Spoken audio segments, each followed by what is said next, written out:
UN പൊതുസഭാ സമ്മേളനത്തിൽ പ്രധാനമന്ത്രി നരേന്ദ്രമോദി പങ്കെടുത്തേക്കില്ല എന്നൊരു റിപ്പോർട്ട് കൂടി വരുന്നുണ്ട്. പകരം വിദേശകാര്യമന്ത്രി എസ് ജയശങ്കർ ആയിരിക്കും ഇന്ത്യയെ പ്രതിനിധീകരിക്കുക. പ്രധാനമന്ത്രിയുടെ ഷെഡ്യൂളിൽ ന്യൂയോർക്ക് യാത്രയില്ല. നരേന്ദ്രമോദിയെ പുകഴ്ത്തി അമേരിക്കൻ പ്രസിഡന്റ് ഇന്ന് രംഗത്ത് വന്നത് നമ്മൾ കണ്ടു. മോദി മഹാനായ നേതാവ് എന്നായിരുന്നു ട്രംപിന്റെ പുകഴ്ത്തൽ. റഷ്യൻ എണ്ണ വാങ്ങുന്നതിൽ മാത്രമാണ് എതിർപ്പുള്ളത്. ഇന്ത്യ അമേരിക്ക ബന്ധം ദൃഢമെന്നും ട്രംപ് പറഞ്ഞു. അതേസമയം 2 മാസത്തിനുള്ളിൽ തീരുവ വിഷയത്തിൽ ഇന്ത്യ ക്ഷമാപണം നടത്തുമെന്നാണ് US വാണിജ്യ സെക്രട്ടറി ഹവാർഡ് ലുട്നിക് പറഞ്ഞത്. മോദിയെ എങ്ങനെ കൈകാര്യം ചെയ്യണമെന്നറിയാമെന്നും ലുട്നിക്ക് ഭീഷണി പറയുന്നുണ്ടായിരുന്നു.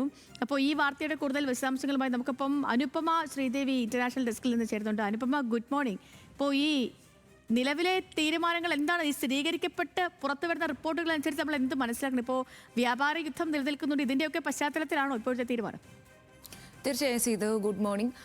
ഈ പ്രധാനമന്ത്രി നരേന്ദ്രമോദിയുടെ ഈ ന്യൂയോർക്ക് സന്ദർശന വാർത്തയെ സംബന്ധിച്ച് കഴിഞ്ഞൊരു മാസം മുൻപാണ്, ജൂലൈ മാസത്തിലാണ് ടൈംസ് ഓഫ് ഇന്ത്യ ഈ മാസം നടക്കാനിരിക്കുന്ന UN പൊതുസമ്മേളനത്തിൽ പ്രധാനമന്ത്രി നരേന്ദ്രമോദി പങ്കെടുത്തേക്കുമെന്നും ആ പ്രഭാഷകരുടെ ലിസ്റ്റിൽ അദ്ദേഹത്തിൻ്റെ പേരുണ്ടെന്നും ഇതുമായി ബന്ധപ്പെട്ട് ന്യൂയോർക്കിലേക്ക് പോകുന്ന നരേന്ദ്രമോദി അവിടെ വെച്ച് US പ്രസിഡന്റായിട്ടുള്ള ഡൊണാൾഡ് ട്രംപുമായിട്ട് ഒരു ഉഭയകക്ഷി കൂടിക്കാഴ്ച നടത്തിയേക്കുമെന്നുള്ള റിപ്പോർട്ടുകളെല്ലാം പുറത്തുവിട്ടത്.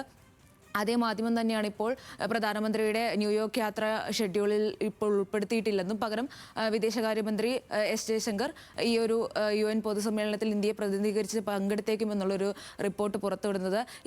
ഇപ്പോൾ ഈ ട്രംപിൻ്റെ തീരുവടിച്ചേൽപ്പിക്കലിനെ തുടർന്നാണ് ഇന്ത്യ US നയതന്ത്ര ബന്ധം വലിയ രീതിയിൽ ഒരു പിരിമുറുക്കം അനുഭവപ്പെടുന്ന ഒരു സാഹചര്യത്തിലാണ് നമ്മളിപ്പോൾ നിൽക്കുന്നത്. അതിലൊരു അയവ് കണ്ടെത്താനുള്ള ഒരു സാധ്യതയായിരുന്നു ഈ ന്യൂയോർക്കിലേക്കുള്ള പ്രധാനമന്ത്രിയുടെ സന്ദർശനവും ഈ സാധ്യത കൽപ്പിക്കപ്പെട്ടിരുന്ന ട്രംപുമായിട്ടുള്ള ഉഭയകക്ഷി കൂടിക്കാഴ്ചയും. ഈ സാധ്യതയാണ് ഇപ്പോൾ മങ്ങുന്നത്. അങ്ങനെ ഒരു കൂടിക്കാഴ്ചയിൽ നിന്ന് ഒഴിഞ്ഞു മാറി നിൽക്കുന്നു ഇന്ത്യ എന്നുള്ളൊരു തരത്തിലാണ് ഇപ്പോൾ റിപ്പോർട്ടുകൾ സൂചിപ്പിക്കുന്നത്. നേരത്തെ കഴിഞ്ഞ ദിവസങ്ങളിലെല്ലാം നമ്മൾ മറ്റ് റിപ്പോർട്ടുകൾ കേട്ടതാണ്.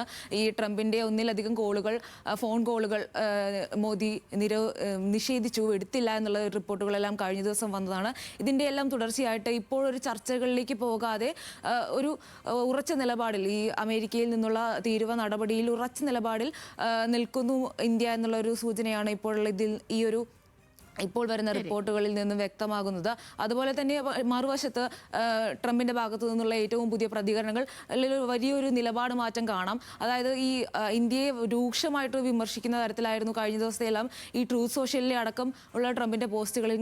ഇന്ന് മറ്റൊരു നിലപാടാണ് കാണിക്കുന്നത്. അത് പ്രധാനമായിട്ടും ANAയുമായിട്ടുള്ള ഒരു സംഭാഷണത്തിലാണ്, അഭിമുഖത്തിലാണ് ട്രംപ് ഇന്ത്യയുമായിട്ടുള്ള ബന്ധം വളരെ ദൃഢമായിട്ടുള്ളതാണെന്നും ഇപ്പോഴുള്ള പ്രശ്നങ്ങൾ താൽക്കാലികമാണെന്നും പ്രധാനമന്ത്രി ഇന്റർനാഷണൽ ഡെസ്കിൽ നിന്ന് വിവരങ്ങൾ നൽകിയത്. UN പൊതുസമ്മേളനത്തിൽ പ്രധാനമന്ത്രി നരേന്ദ്രമോദി പങ്കെടുത്തേക്കില്ല എന്ന റിപ്പോർട്ട് വരികയാണ്.